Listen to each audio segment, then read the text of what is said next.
Hello friends, मैं संदीप और आप देख रहे हैं एसपीजी गांव से शहर तक।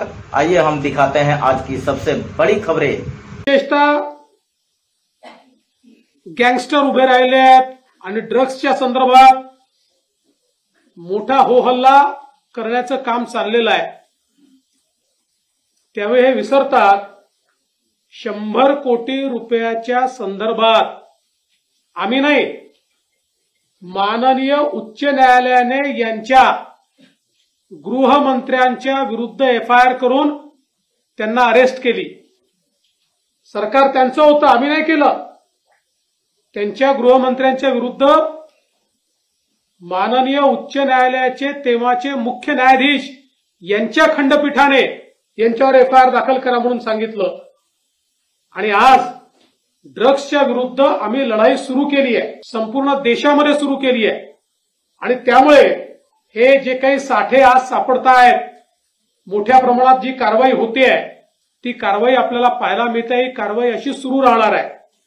आणि एवढंच नाही तर ज्या वेळी म्हणजे पुण्यातली घटना घडलेली दुर्दैवी होती पोर्शेची, पण त्यामध्येही कोणालाही स्पेअर न करता राज्य सरकारने अतिशय कडक भूमिका ठेवली आहे।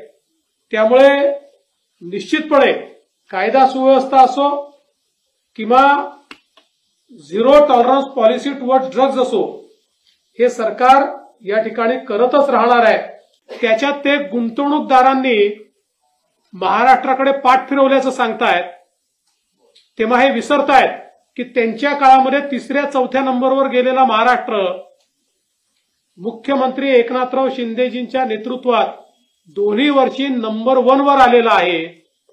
आणि ते आम्हाला प्रश्न विचारतायत, हे किती आश्चर्य आहे। आणि सगळ्यात महत्वाचं तर वित्तीय केंद्र गुजरातला गेलं।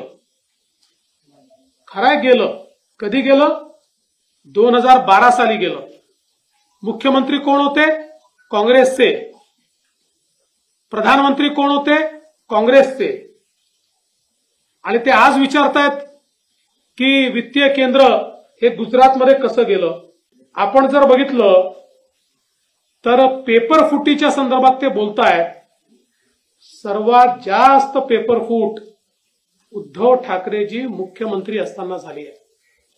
जवळजवळ सगळ्याच परीक्षांमध्ये टीईटी म्हणजे परीक्षांची नावं घ्या आणि कशा प्रकारची झाली हे आपण सगळ्यांनी बघितलेलं आहे।